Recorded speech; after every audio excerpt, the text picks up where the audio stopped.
Welcome you all in our classes provided by MDN Public School. Here is Anjali to teach you social science. हाँ जी, जैसे कि हम लोग ये chapter start किया हुआ है हम लोगों ने, ठीक है। तो अब हमने क्या पढ़ा था कि अर्थ में मूवमेंट्स होती रहती है, कुछ एंडोजेनिक होती है, कुछ एक्सोजेनिक होती है। एंडोजेनिक जो पृथ्वी के अंदर होती है, एक्सोजेनिक क्या है जो बाहर होती हैं। जो अंदर होती है वो दो टाइप की होती हैं, सडन होती हैं, स्लो होती हैं, ठीक है। सडन क्या है अचानक से आती हैं, स्लो धीरे धीरे आती है। सडन की वजह से अर्थक्वेक वगैरह आ सकते हैं, और जो धीरे धीरे होती हैं उनकी वजह से कोई नई लैंडफॉर्म क्या है बनती है, ठीक है। आपने ये सब पढ़ा था, ठीक है। अब हम पढ़ रहे थे कि जो धीरे धीरे मूवमेंट्स होती हैं वो कैसे होती हैं और उनकी वजह से कौन कौन सी लैंडफॉर्म बनती है, ठीक है। जो धीरे धीरे मूवमेंट्स होती हैं, ठीक है। तो हमने देखा था कि एक डिग्रेडेशन होता है। डिग्रेडेशन का मतलब क्या है, मिट्टी का ऊपर वाली सतह का बहकर चले जाना। एग्रेडेशन का मतलब होता है कि कहीं जाकर उसका डिपॉजिट हो जाना, ठीक है। बहुत सारे एजेंट हैं, ठीक है, हमारे नेचुरली जो क्या है नेचर ने दिए हैं, वो क्या है ये जो डिग्रेडेशन एग्रेडेशन की प्रोसेस है उसको करते हैं, ठीक है।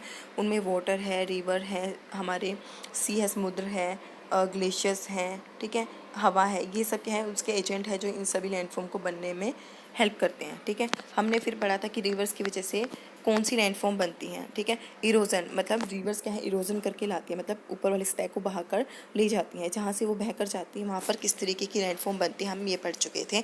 आज हम पढ़ेंगे कि अब जो रिवर हैं वो बहाकर लेकर गई हैं मिट्टी को, ठीक है।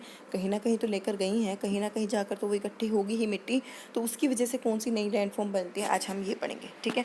फ्लड प्लेन्स, हाँ जी, आपको पता है कि क्या है जो रिवर्स हैं वो क्या है अपने साथ अब इतनी सारी मिट्टी बहा कर लाई हैं इरोजन के टाइम, ठीक है। वो मिट्टी क्या है बहुत ज़्यादा उपजाऊ होती है और उसमें छोटे छोटे कण कंकर होते हैं, उनको सेडिमेंट्स बोलते हैं, ठीक है। अब जब ये क्या है नदियाँ किसी प्लेन एरिया में जाती हैं, आपको पता है प्लेन एरिया क्या होता है, मैदानी एरिया, ठीक है। प्लेन एरिया में जाती हैं, वहाँ जाकर ये क्या है अपना पानी जब वहाँ पर लेकर जाती हैं तो वो मिट्टी क्या है वहीं पर बिखर जाती है, ठीक है। और फिर क्या है वहाँ पर ये क्या है फ्लैट फ्लड प्लेन्स बनती हैं। जैसे कि ये देखिए ये जो नदी है अपने साथ मिट्टी लाकर लेकर आई होगी, ठीक है। अब ये धीरे धीरे इसके साइड में किनारों पर इकट्ठी होती गई, ठीक है। और इसकी वजह से जो इसका सराउंडिंग है वो प्लेन बनता गया और ये मिट्टी क्या ये पृथ्वी क्या है उपजाऊ बन गई और एक नया प्लेन बन चुका है, प्लेन एरिया बन चुका है, ठीक है। लेविस क्या होते हैं, कई बार क्या होता है कि जो डिपोजिशन लेकर आई हैं अपने साथ लेकर ही आती हैं, ठीक है। अब क्या हुआ उस एरिया में नदी के पानी की वजह से फ्लड आ गया, ठीक है। फ्लड में क्या होता है कि जो नदी का स्तर होता है वो क्या हो जाता है ऊपर आ जाता है, लेवल क्या हो जाता है ऊपर आ जाता है। जब लेवल ऊपर आता है तो ये जो पानी है, एक मिनट आपको दिखा देती हूँ, जो ये पानी है वो यहाँ तक आ जाता है, ठीक है। यहाँ तक आ जाता है। फिर थोड़े टाइम के बाद क्या होता है कि जो फ्लड है वो कम हो जाता है और पानी क्या है फिर से उसका लेवल कम हो जाता है। लेकिन जो ये अपने साथ मिट्टी बहा कर लेकर आई हैं वो यहीं पर क्या आ जाए रह जाती है, क्या यहीं पर रह जाती है, इकट्ठी हो जाती है आसपास, ठीक है। यहाँ पर इकट्ठी हो जाती है, उसको बोलते हैं हम क्या बोलते हैं लेविस, क्या बोलते हैं लेविस। जो इसकी ऊंचाई होती है वो 10 मीटर हो जाती है जब ये क्या है यहाँ पर इकट्ठी हो जाती है, और इसकी ऊंचाई जो हमारे पहले वाले स्तर से क्या है 10 मीटर ऊंची हो जाती है। जस्ट होप आपको समझ आया होगा, ठीक है। डेल्टा क्या होते हैं जी, अब आपको पता है कि जो नदियाँ हैं बहकर जाती हैं कहीं ना कहीं किसी ना किसी समुद्र या नदी में जाकर दूसरी नदी में जाकर क्या है मिल जाती हैं, ठीक है। जब ये क्या है नदी या समुद्र के आसपास होती हैं तो इनकी स्पीड क्या हो जाती है कम हो जाती है। स्पीड कम हो जाती है तो इसके अंदर जो मिट्टी होती है वो क्या है वहीं पर बैठना स्टार्ट कर देती है, हाँ जी। जब बहता हुआ पानी है तेज गति से तब तो वो मिट्टी को बहा कर ले जाता है, ठीक है। अब जब पानी का जो मूवमेंट है वो स्लो है तो वहीं पर क्या है मिट्टी बैठने स्टार्ट हो जाएगी, ठीक है। और वहाँ पर क्या है वो फैन की शेप बना लेती है, फैन शेप्ड एल्यूवियल डिपॉजिट बना देती है, वहीं पर मिट्टी को इकट्ठा कर देती है, ठीक है। और फिर क्या है वहाँ पर धीरे धीरे जब मिट्टी इकट्ठा होने लग जाती है उसी को बोलते हैं हम डेल्टा। क्या बन जाता है वो धीरे धीरे करके डेल्टा। आई जस्ट होप आपको समझ आया होगा कि जब भी मिट्टी बहकर आती है, सॉरी नदी बहकर आती है, वो जब किसी दूसरी नदी में या किसी समुद्र में मिलने जा रही होती है तो वो छोटे छोटे पार्ट्स में डिवाइड हो जाती है, ठीक है। छोटे छोटे पार्ट्स में डिवाइड होने की वजह से क्या है उसकी जो स्पीड है वो कम हो जाती है। स्पीड कम होने की वजह से वो मिट्टी है वहीं पर उसके मुँह पर, मतलब वहीं पर जहाँ पर वो है नदी वहीं पर इकट्ठा होने लग जाती है और एक डेल्टा बना देती है, ठीक है। आई जस्ट होप आपको समझ आया होगा।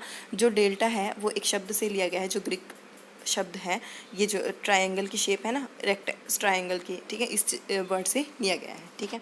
उसके बाद अब देखते हैं समुद्र कैसे, समुद्र की जो लहरें हैं वो किस तरीके से नई लैंडफॉर्म बनाती हैं। इरोजनल लैंडफॉर्म, हाँ जी, इरोजनल लैंडफॉर्म कौन सी होती है जो कि क्या है समुद्र अपने साथ मिट्टी बहा कर लेकर जाता है, बहा लेता है और उसकी वजह से जो नई लैंडफॉर्म बनती है उसको बोलते हैं हम इरोजनल लैंडफॉर्म। देखिए सी केव्स कैसे बनती है। हाँ जी, समुद्र के बीच में एक चट्टान है, बहुत बड़ी चट्टान है, काफ़ी सालों से क्या है, समुद्र की लहरें उस पर चोट मार रही हैं, ठीक है, मारी जा रही हैं। वो क्या है, अब चट्टान है, उसके ऊपर इतनी कठोर चोट लगेगी तो धीरे धीरे क्या हो जाता है, उसमें तिरेड़े आ जाती हैं, दरारें आ जाती हैं, और उसकी वजह से क्या है, धीरे धीरे फिर वो क्या है, टूटना स्टार्ट हो जाती है, और वो क्या है, एक केव की, एक गुफा की शेप ले लेती है। जैसे इसमें देखिए आप, यहाँ पर इसने क्या है, एक गुफा की शेप ली हुई है। मैं दिखाती हूँ आपको, यहाँ पर देखिए इस चीज़ को ध्यान से, यहाँ पर क्या है, जैसे कि एक गुफा है, ठीक है, इस चीज़ की शेप लिया। ये क्या थी, पहले एक पूरी की पूरी चट्टान थी, पानी ने इसके ऊपर क्या है, लगातार चोट मारी, और इसकी वजह से इसकी जो शेप है वो एक गुफा जैसी बन गई, ठीक है। सी आर्चेस, हाँ जी, सी आर्चेस क्या होती है, आर्क क्या होती है, हाँ जी, आर्क क्या होती है, आपको पता है आर्क की शेप क्या होती है, इस तरीके से, है ना, आर्क यही होती है, ठीक है। अब ये देखिए यहाँ पर क्या हुआ कि अभी भी समुद्र जो लहरें हैं वो तो आ ही रही हैं, ठीक है, उस पर लगातार क्या है, चोट मारे जा रही हैं, उसी गुफा पर लगातार चोट मारे जा रही हैं। अब क्या हुआ, वहाँ पर जो वो क्या है, चोट उस पर लग कर उसके अंदर दरारें आकर उसकी क्या है, एक नई लैंडफॉर्म बन जाती हैं, जिसमें क्या है, सिर्फ ये हेडलैंड्स क्या बच जाते हैं, ये हेडलैंड बच जाते हैं, और ये यहाँ पर सिर्फ क्या है, एक रूफ बच जाती है, बाकी पार्ट क्या है इसका गिर जाता है, ठीक है। इसको बोलते हैं हम सी आर्चेज, क्या बोलते हैं, सी आर्चेज, ठीक है। आई जस्ट होप आपको समझ आया होगा, ठीक है। अब स्टैक्स क्या होते हैं, जो ये हमारी ऊपर वाली रूफ थी ना, ये जो बची हुई थी आर्क की शेप में, अब ये आर्क क्या हो जाती है, गिर जाती हैं, और जो इसकी हेडलैंड्स से साइड वाली जो दीवारें थी सिर्फ वो बच जाती है, हेडलैंड बोलते हैं इनको। ये जो है ना हमारी दिख रही हैं यहाँ पर, ये क्या होती हैं, हेडलैंड्स होती हैं। जिसकी आर्क वाली शेप थी वो तो गिर गई पानी की वजह से, अभी भी क्या है, लगातार वेव्स क्या है उसके ऊपर चोट मारे जा रही हैं, तो ये तो क्या है, ढह गई है, ठीक है। और जो सिर्फ ये पार्ट क्या है, अब बच चुका है, इसको बोलते हैं हम स्टैक्स, क्या बोलते हैं, स्टैक्स, ठीक है। सी क्लिफ क्या होती हैं, ये क्या है, समुद्र के सामने, मतलब समुद्र के अंदर ही एक बड़ी सारी चट्टान क्या है, वर्टिकली यानी कि वर्टिकल क्या होता है, जो इस शेप में होता है, वर्टिकल आप जानते हो इस शेप में होता है, यहाँ मतलब ऊपर से नीचे, नीचे से ऊपर, इसको बोलते हैं वर्टिकल, ठीक है। आपने देखा कि यहाँ पर जो सी है उसके मतलब बिल्कुल उसके ऊपर क्या है, एक सी क्लिफ खड़ा है, एक क्या है, वर्टिकल शेप में क्या है, एक बॉडी खड़ी है, ठीक है, उसको बोलते हैं हम सी क्लिफ। ये भी क्या है, एक तरह की लैंडफॉर्म ही होती है, ठीक है। आई जस्ट होप आपको समझ आ रहे होंगे। अब देखिए समुद्र क्या है, अपने साथ मिट्टी बहा कर लेकर आया हुआ, कहीं ना कहीं जाकर डिपॉजिट करेगा।